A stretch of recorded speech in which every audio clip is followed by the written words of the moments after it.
Hey, what's up guys? I want to do a quick range reflection video since I finally shot my new Colt Python. I put a couple boxes through it of 357 Magnum. And I'm not just saying this because it's a new gun, but I think this is really one of the best revolvers I've ever shot. Now, the only revolvers I haven't shot would be like a Colt or the Mignarn. But as far as Smith & Wesson, Ruger, Colt, even the original Pythons, this is one of the best revolvers I've ever shot.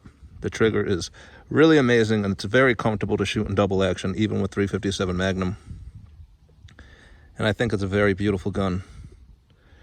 Now, these aren't the grips that came with the gun. These, I guess, are original Colt grips. I'm not 100% sure if they're real or not.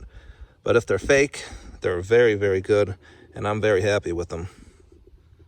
Good quality, not a scratch on them. And they just make the gun look a lot nicer. And they're thicker than the original grips that come on this gun. Now, I know when these guns first came out, they had a couple issues, but I haven't experienced anything. It was only 100 rounds, so time will tell. Now, some people bitch about these new Pythons, saying they're not the same quality. And yeah, that's obvious. It's like comparing, classic muscle cars to the ones today.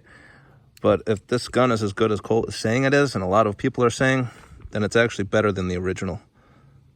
Because you won't have to find a gunsmith. I think there's only a few good gunsmiths in the country that know how to work on the original Pythons. So yeah, if you really love the old Python so much, then just go out and buy one. But for $1,500, this is amazing. They don't use laser etching. I'm sure these are laser engraved, and there's a difference.